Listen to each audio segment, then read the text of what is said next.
Scarface y Tony Montana es un nombre que llevan en millones de camisetas, canciones, tatuajes y videojuegos.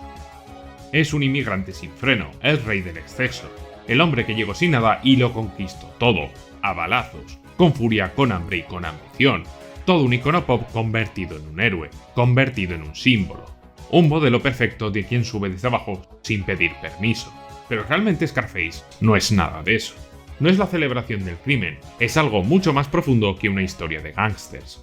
Es una historia escrita con rabia por un soldado que combatió en Vietnam creyendo que luchaba por la libertad, y volvió sabiendo que el sueño americano era solamente propaganda, un guión nacido desde el desencanto, y dirigido por un cineasta que ha hecho de la provocación su lenguaje, y protagonizado por un actor que no interpreta a un hombre, crea un monstruo. Porque Scarface no es la historia de un criminal, es la historia de un creyente, de alguien que toma el sueño americano al pie de la letra, el real, al que solo le importan los resultados y no los medios para alcanzarlo, y el cual ejecuta sin escrúpulos. Un sistema que dice que todo es posible, pero que solo premia al que pisa más fuerte. Y en eso, Scarface no es solamente una película incómoda, es un espejo, uno que Estados Unidos lleva décadas esquivando. Esta no es la historia del sueño americano, es la historia de su reflejo más brutal, su reverso, su versión real, el sueño antiamericano. I believe in America. America has made my fortune. Scarface no es una historia de gángsters, o al menos no solo eso. Es una historia despiadada sobre lo que ocurre cuando el sueño americano se lleva al extremo y se ejecuta sin escrúpulos. Una crítica feroz al relato que Estados Unidos ha exportado al mundo, que cualquiera con hambre y ambición pueda alcanzar la riqueza y el poder. Eso es lo que nos han vendido como meritocracia, progreso y libertad individual. Pero la película no lo celebra, lo descompone, lo corrompe hasta dejarlo irreconocible. Y en ese proceso nos ofrece una imagen brutalmente honesta de lo que ese sueño puede significar en la práctica. Scarface es un espejo que muestra una América hipócrita, una América obsesionada con el éxito y que realmente es ajena a los medios necesarios para alcanzarlo. Tony Montana no es el villano de esta historia, es un creyente del sueño americano, y actúa como tal. Un exiliado cubano que escapa del régimen castrista con el hambre tatuada en el estómago y la rabia marcada en la frente. Y lo que encuentra al otro lado del mar no es un refugio de oportunidades, sino un campo de batalla disfrazado de paraíso, sino que es un lugar donde el poder se toma sangre y fuego, y donde el que no pisa es pisado. Tony no juega al sueño americano, lo interpreta como una guerra, y decide ganarla con las únicas armas que le han enseñado a usar: violencia, cinismo y puro instinto de supervivencia. Estados Unidos le promete el mundo, y Tony lo exige, se lo toma, a punta de pistola. Porque esa es la gran ironía, el mundo es tuyo, sí, pero solo si estás dispuesto a matar por él. La película se estrena en 1983, en plena era de Reagan, un tiempo donde se glorificaba el éxito individual y el capital. La televisión vendía cuerpos perfectos. Los bancos adoraban a los tiburones financieros y los millonarios eran tratados como héroes nacionales. Pero tras este escaparate se ocultaba una hipocresía estructural. Reagan hablaba de la democracia mientras apoyaba dictaduras como la de Pinochet, financiaba guerras en Centroamérica y violaba su propia ley al financiar ilegalmente la contra nicaragüense, para la cual lograba fondos tanto vendiendo droga a sus propios habitantes o suministrando armas como era un enemigo como la Irán de los ayatolás. El mensaje era claro, los valores solo se sostienen mientras sirvan al mercado y den ganancias. En este contexto de cinismo institucional aparece Scarface, una película sucia, desmesurada, incómoda, que no embellece, no suaviza y no pide disculpas. Muestra una América donde el que mata gana y el que siente pierde. Por eso fue atacada, censurada y rechazada, porque no se limitaba a criticar, mostraba que Tony no llega desde fuera para romper el sistema, sino que es el hijo perfecto de este mismo. No es una aberración, es una consecuencia. Y aquí comienza realmente esta historia, no con una cámara ni una línea de guión, comienza con una guerra, una transformación y un desencanto, porque para entender Scarface, primero hay que entender al hombre que la escribió. Un joven soldado que creyó estar defendiendo la libertad y volvió de Vietnam con la certeza de que el sueño americano estaba podrido de raíz y con la idea de desmontarlo, para reescribirlo, para vengarse en forma de guión. Un hombre que votó a Reagan antes de comprender lo que este discurso costaba y que decidió contarlo, no con nostalgia, sino con furia, porque si queremos entender qué es realmente Scarface, primero tenemos que conocer a Oliver Stone. I had a sense of patriotism. I really think it was misplaced, but I felt that I owe my country something. So I joined the Army and volunteered for combat and for Vietnam. I didn't want to miss it. I wanted to see what this country was about. My father, Treaty, was a Republican. I grew up in that ethic. When I went to Vietnam, when I saw what I saw over there, it was shattered. We were going into these countries. We didn't know what they were about. And we were fighting, in most cases, the interests of most of the people. Oliver nació creyendo en el sistema, en esa promesa norteamericana donde el deber y el sacrificio forjan hombres. A los 20 años se alistó voluntariamente para combatir en Vietnam, para luchar por la libertad y contra el comunismo, convencido de estar en el lado correcto de la historia. Pero la guerra lo cambió. Fue herido, presenció más muerte de la que debería haber cualquier ser humano, y regresó con una certeza amarga, que Vietnam no fue un error, sino una extensión de un sistema que predica la libertad mientras siembra miseria allá donde le conviene. Perdió la fe, pero no se cayó. Tras la guerra, llegó al cine, y su primer maestro fue Martin Scorsese. Oliver canalizó su rabia escribiendo guiones cargados de denuncia.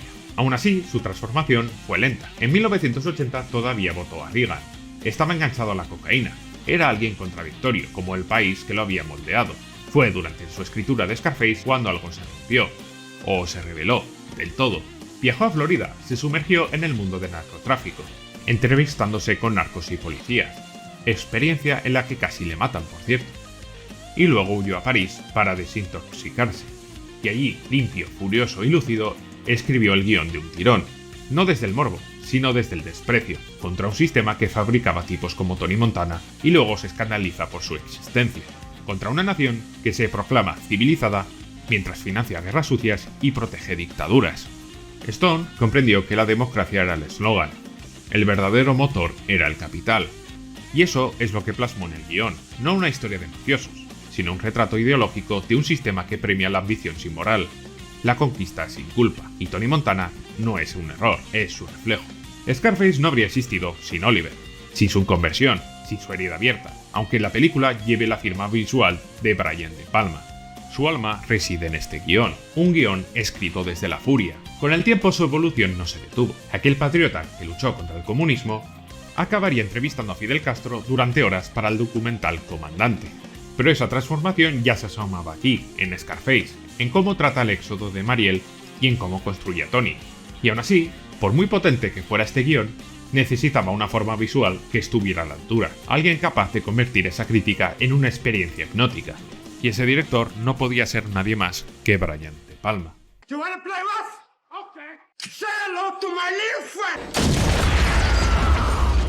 De Palma nunca se había llevado bien con la conducción. Su cine impone, exagera, provoca, pero detrás de toda esta pirotecnia había un dominio absoluto del lenguaje cinematográfico. Sabe cómo manipular al espectador, sabe cómo construir tensión, cómo llevar cada escena hasta el límite. Y eso es justo lo que necesitaba Scarface, porque si bien el guión rebosaba rabia y crítica, sin alguien como De Palma, todo esto podría haberse quedado en un manifiesto con pistolas. Fue él quien convirtió esta furia en puro cine. De Palma se encontraba en un punto bajo de su carrera, un director de cine de autor que odiaba hacer encargos, el cual venía de varios fracasos en taquilla.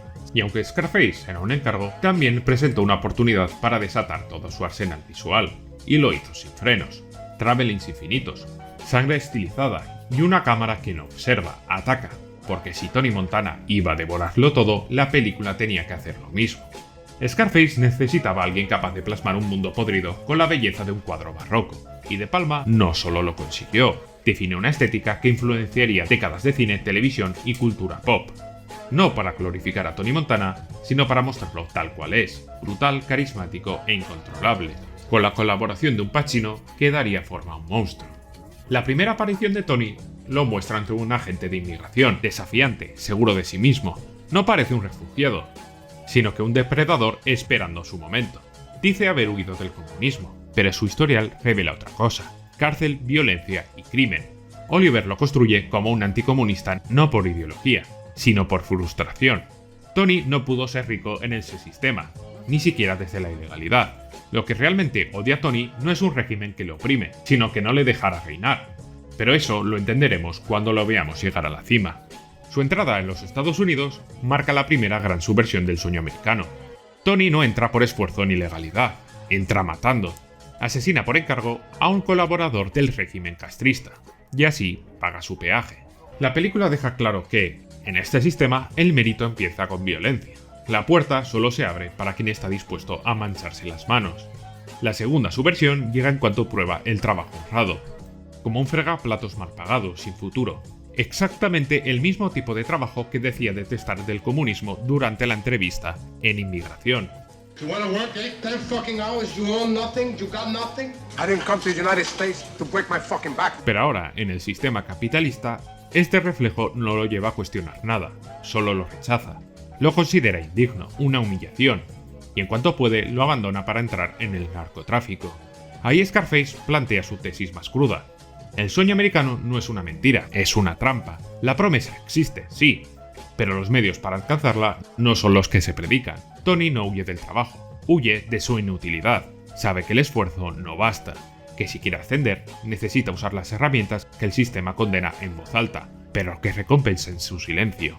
En medio de esta lógica perversa aparece su madre, figura breve pero esencial. Ella representa el sueño americano auténtico. Esfuerzo, sacrificio y dignidad.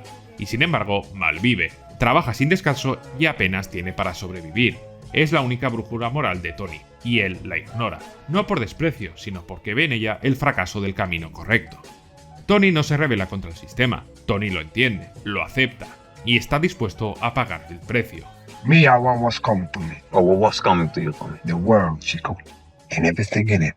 El problema es que ese precio en Scarface nunca empieza con dinero, empieza con sangre. El primer encargo serio de Tony Montana en el mundo del narcotráfico no tiene nada de épico. Es su bautismo de sangre. Y también la secuencia donde Brian De Palma demuestra que el horror, cuando se filma bien, no necesita mostrarse para sentirse. Nos referimos a la ya mítica escena del motel, la de la motosierra, una a la cual Brian De Palma construye con una precisión quirúrgica. Todo empieza con una desconfianza. Tony, antes de entrar, deja una advertencia. Si en 15 minutos no han salido, es que ha habido problemas. No es una frase lanzada al aire, es un reloj narrativo. El tiempo empieza a contar y el espectador está bajo aviso. De los 4 que van al acuerdo, solo Tony y Ángel bajan del coche. Manny y Chichi se quedan fuera. Ángel se queda en la entrada de la habitación, estratégicamente colocado para que sus compañeros lo vean desde fuera. Es una forma de protegerse. Demostrar que hay refuerzos atentos, o eso parece. Una vez dentro, el ambiente se enrarece desde el primer segundo. Héctor, el traficante colombiano, los recibe con una cortesía falsa, incómoda. Junto a él está Marta, una mujer que no dice nada, que no se mueve apenas, pero que incomoda solamente con su presencia. Los planos son lentos, calculados, de entre 3 y 5 segundos. Todo es estático, tenso, y esa tensión no hace más que aumentar. Fuera, Ángel observa, y desde su posición ve como una chica se acerca al coche. La vigilancia que debía protegerlos ya no existe. La amenaza, mientras tanto, sigue creciendo, y entonces De Palma hace su primer movimiento de suspense puro. Un plano largo muestra al sicario acercándose por detrás de Ángel, lentamente, sin música, sin advertencia. Sabemos lo que va a pasar, pero De Palma corta antes. Nos devuelve al interior del motel. Tony sigue hablando con Héctor, como si nada, y ahí sí, en un corte seco todo estalla. Ángel es reducido, Marta saca un arma, apunta a Tony y la emboscada es total. Tony y Ángel son esposados. Héctor exige saber dónde está el dinero. Tony no cede, no parpadea, no traiciona. Y Héctor responde con lo único que conoce, una motosierra amarilla. Los arrastran al baño. Marta sube el volumen de la televisión para cubrir los gritos, y justo ahí De Palma realiza el primer traveling al coche. La cámara se aleja del horror. Manny y Chichi siguen ahí, pero están distraídos, especialmente Manny, que sigue en su intento de ligar. Es una broma cruel, una ironía visual. Los refuerzos están presentes, sí, pero no están atentos. El traveling se invierte, volvemos al motel, y esta vez entramos al baño. Vemos la motosierra encenderse, vemos el rostro de Tony, y vemos a Ángel encadenado. Oímos el motor, pero no vemos el corte, y aún así lo sentimos. Vemos la sangre salpicar, vemos a Tony temblar, escuchamos los gritos. El horror es real, aunque la violencia no se muestra. Es cine de terror puro, como en Psicosis, donde no vemos el cuchillo atravesar la carne, pero juramos haberlo visto. Aquí tampoco vemos una amputación, pero la sentimos. La escena es explícita sin serlo, porque De Palma no necesita el gore para hacerte sufrir, lo sugiere, y el espectador pone el resto. La escena se corta y volvemos al coche. Manny, tras su fracaso amoroso, empieza a notar que algo no va bien. pero De Palma nos arrastra de vuelta al baño. Héctor sigue cortando a Ángel y Tony sigue mirando, obligado a presenciarlo todo, como el espectador, atrapado. La escena da otro corte y vamos de nuevo al coche. Manny lo mira, lo intuye y actúa. Tarde, pero justo a tiempo. Volvemos de nuevo al baño y la motosierra se detiene, se cala, otro elemento de tensión. Héctor intenta reiniciarla. El suspense se congela y justo cuando Tony está a punto de ser despedazado, Manny y Chichi irrumpen con disparos. El montaje se rompe, ya no hay tensión, solo acción, planos rápidos, balas, impactos. Y Tony siendo salvado de ser cortado en dos en el último momento. Héctor huye, Tony lo persigue y lo ejecuta en plena calle, a la vista de todos. La escena acaba con Tony empapado en sangre, pero de pie y transformado. Una secuencia de por sí sola casi deja Scarface sin estreno, ya que estuvieron a punto de clasificarla como X. El mismo tipo de calificación que le dan a las películas con un tono más adulto, digamos. De Palma presentó 5 versiones de esta escena sin éxito, y al final engañó a todos proyectando de nuevo la más cruda, como si fuera la censurada. Nadie notó que no tenían diferencias con las anteriores y le dieron luz verde, porque como Tony, esta película no se modera, no pide permiso, y no necesita mostrar la herida para dejarte sangrando. Tony Montana sobrevive a la escena del motel, sale empapado en sangre, pero entero. Para muchos habría sido una advertencia, para él es una confirmación. Este mundo no se hereda ni se negocia, se toma. Y a partir de ahí, Tony no vuelve a mirar atrás. Primero se gana el respeto de Frank López, o al menos la libertad para moverse con autonomía dentro de su red. Pero Tony no quiere ascender por el camino establecido, quiere romper el sistema y fundar el suyo propio. Lo demuestra en el viaje a Bolivia, donde acompaña a Omar, el segundo al mando de Frank, en teoría como simple apoyo. Pero Tony va con una idea clara, hacer negocios por su cuenta. La reunión con Sosa no es una cortesía, es una prueba abierta, y la atraviesa sin pedir permiso. Mientras Omar intentaba mantener las formas, Tony va directo al grano, firma, se alía con Sosa, traza su propio camino. Y entonces, en un gesto aparentemente menor, lo resume todo. En una comida le sirven agua con limón a los tres, usada normalmente para limpiarse las manos entre platos. Tony, sin entender esto ni importarle, se come el limón como fruta. No solamente se trata de una falta de educación, es una declaración. Tony no encaja, ni lo intenta, no sabe comportarse y además le da absolutamente igual. De regreso a Miami, la consecuencia es inmediata. Sosa se deshace de Omar. Tony vuelve con un nuevo acuerdo bajo el brazo, y Frank, su jefe, queda expuesto, debilitado, humillado. Pero Tony no se detiene ahí, da el paso definitivo, la conquista total. Aquí entra en juego otro personaje, Elvira, la pareja de Frank, una mujer que es un trofeo, arquetipo del deseo de la época. Elegante, fría, inalcanzable. Para Tony representa una meta más. Desde que la ve, entiende que para acercarse a ella necesita una cosa, poder. Ella desprecia a Tony cuando este aún es un simple trabajador. No lo mira, no lo considera, y eso, lejos de herirle, le deja claro lo que debe de hacer. Esto lo verbaliza con Manny en una escena que lo resume todo. Elvira no es una compañera, es una pieza del botín, una promesa que hay que reclamar, y para obtenerla hay que ascender. Y digo obtener literalmente, como una conquista. La escena clave llega antes del asesinato de Frank. Tony se acerca a Elvira no para seducirla, sino para explicarle por qué debe dejar a Frank por él. Le habla como alguien que negocia un traspaso. Le explica por qué es una mejor opción, que tiene más poder. No hay amor, solo lógica de propiedad. La conversación culmina con un gesto, la acaricia como si fuera un perro. No hay ternura, solamente posesión. Para Tony, Elvira no es una persona, es un trofeo, un reflejo de su éxito. Y eso define su tragedia. Elvira no es feliz, ni con Frank ni con Tony. Vive atrapada entre hombres que la consumen como si fuera un mobiliario de lujo. Su única escapatoria es la cocaína, que necesita para soportar el vacío. Deshumanizada, resignada, se convierte en otro objeto más del entorno. El momento final de la conquista llega cuando Frank intenta asesinar a Tony, y falla. Tony, como resultado, lo elimina sin dudar, frente a todos. Se acabó la jerarquía, Tony ya no responde ante nadie, ha tomado el poder, y con él reclama lo que considera suyo. Esa misma noche va a casa de Frank y despierta a Elvira. No le pregunta nada, le dice que se prepare, que ahora está con él. No como propuesta, como orden. El plano final lo dice todo. Tony, en la cima, mira por la ventana.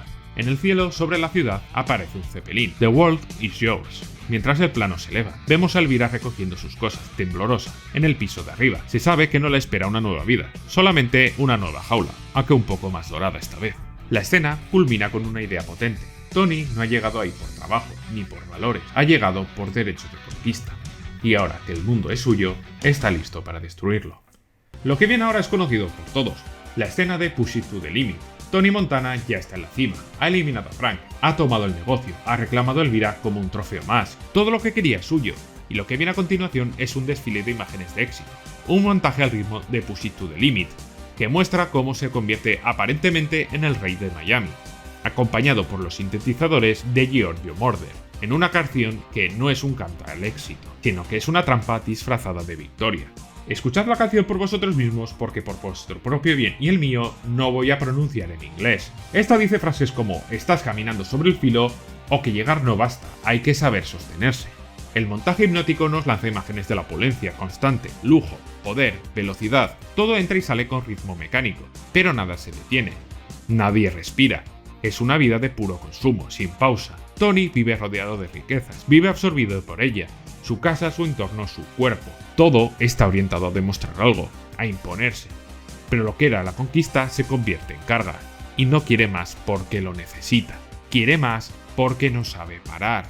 Elvira, ahora su esposa, es una figura silenciosa, cada vez más ausente. No es que haya sido desplazada, es que ha sido absorbida por el decorado, como esa escena en la que Tony se queja de todo y de todos en su jacuzzi. Elvira está detrás, en el tocador, con unos colores que la sintetizan con el mobiliario, exactamente tal y como la de Tony, como un mueble más. Vive drogada, atrapada y usada como un adorno. Lo que antes era deseo, ahora es rutina. Lo que antes era una mujer, ahora es un símbolo más del imperio que Tony ha construido, y que ya empieza a pudrirse. Y en esta llegamos a la escena con el banquero.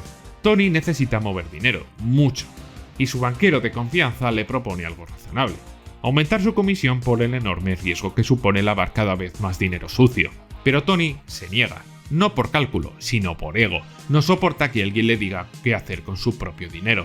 Así que lo cambia por otro contacto, más barato, más fácil y más falso, y sin saberlo cae en una trampa del gobierno. Puede ser alguien descuidado, pero nunca estarás a salvo, dice la canción.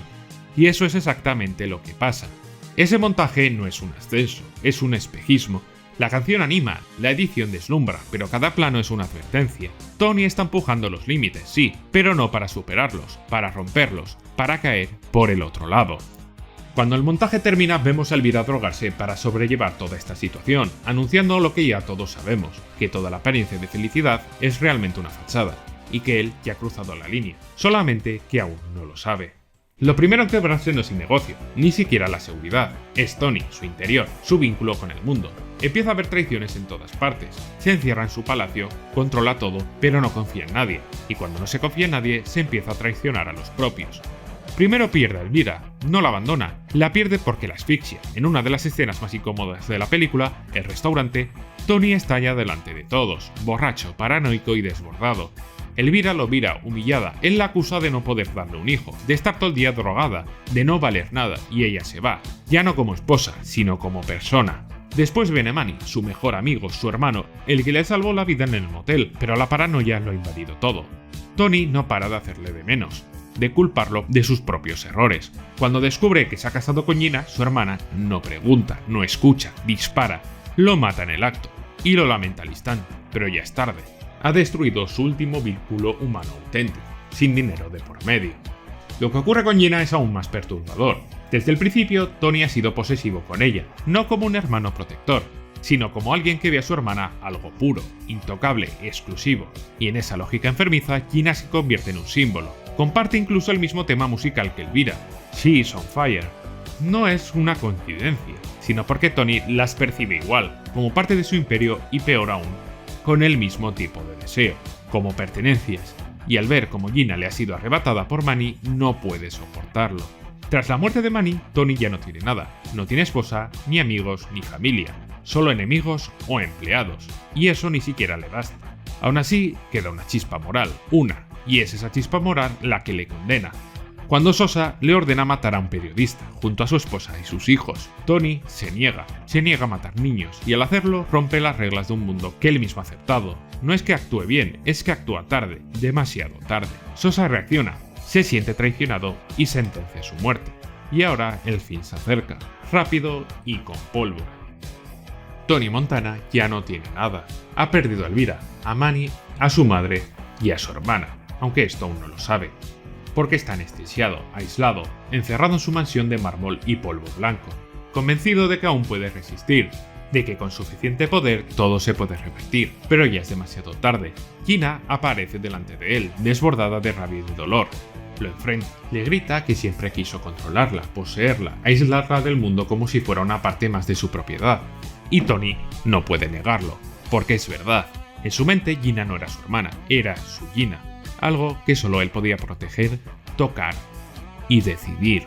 En esa discusión, Gina lo apunta con un arma, le dispara, está herida, está rota, pero incluso en medio del caos, Tony no responde, no se defiende porque en el fondo sabe que se lo merece. Y entonces ocurre. Un sicario de Sosa que ha trepado hasta el balcón entra a la habitación y la mata de un disparo. Tony la ve caer, la abraza, pero ya no hay redención posible, ya no queda nada que proteger ni a nadie. Los hombres de Sosa interrumpen en la mansión como una plaga. Okay. You wanna play rough? Okay. Say hello to my little friend. Todo estalla. Explosiones, balas y gritos. Y en medio de ese fuego, Tony resiste. Empapado en cocaína y furia, grita y dispara.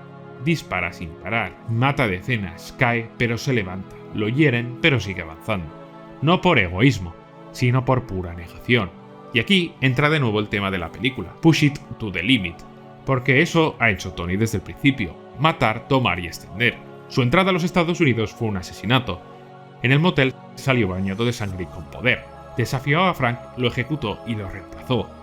Cada vez que rompió un límite subió más, porque en este sistema el éxito se consigue así, empujando, redoblando la apuesta. Pero la única vez que decide no empujar es cuando cae.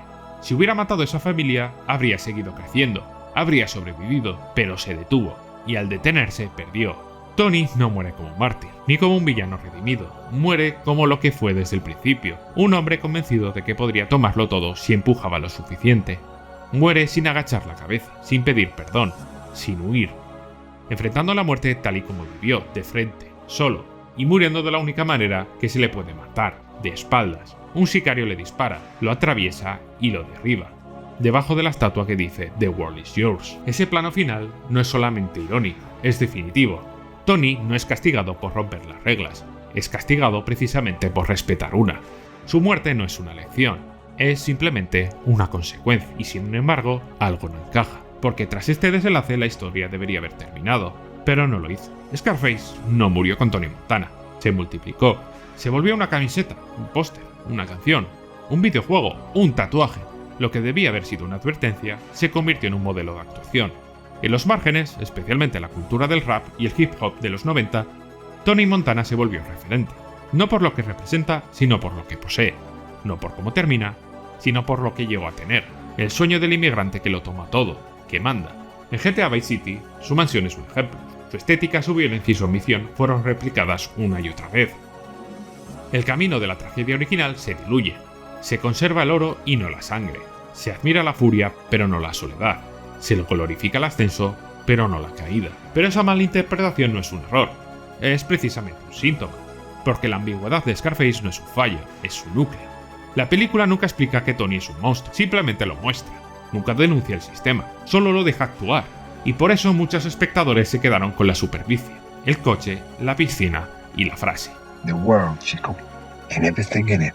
Una promesa vacía que Tony tomó al pie de la letra, y que tras su muerte el sistema convirtió en mercancía, no porque lo contradijera, sino porque precisamente Tony lo entendió demasiado bien.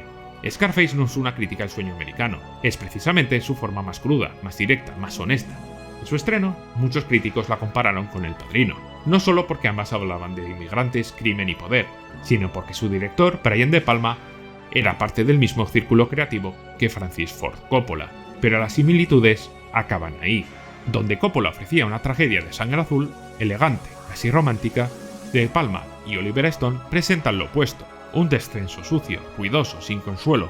El Padrino embellece, Scarface descompone. A diferencia del Padrino, donde la mafia está organizada, estructurada y revestida de códigos familiares y hay honor, aquí no hay jerarquías nobles, no hay herencias, ni mitos de sangre, no hay sentido del deber, solo ambición, solo impulso, solamente mercado. Si Michael Corleone representa una dinastía con reglas internas, Tony Montana representa la ley sin selva del capitalismo extremo, un modelo donde el más agresivo siempre gana, hasta que gana demasiado. o quizás separa. Scarface es un ejemplo sucio, uno que muestra una sociedad que no quiere ver su reflejo, que prefiere fingir que el éxito simplemente viene del mérito, del trabajo duro, de los valores. Pero Tony desmiente eso plano a plano. El mérito no le abre la puerta a Estados Unidos, la sangre lo hace. El trabajo no le enriquece, el crimen sí. La moral no lo salva, lo condena. Tony no rompe el sistema. Tony es el propio sistema llevado a su forma más grotesca y lógica. No representa una desviación, sino una consecuencia. Y eso es lo que molesta. Que Tony Montana no sea el villano extranjero que viene a corromper a América, sino el producto perfecto de sus propias reglas, el reflejo fiel del mensaje escrito en su estatua final: The world is yours. Si te ha gustado este vídeo, también te gustará el que hice sobre Sergio Leone y cómo creó Érase una vez en América después de rechazar dirigir El Padrino, una decisión que cambió el cine y que dejó una herida que nunca se cerró. Lo tienes en el canal, nos vemos y deja tu like.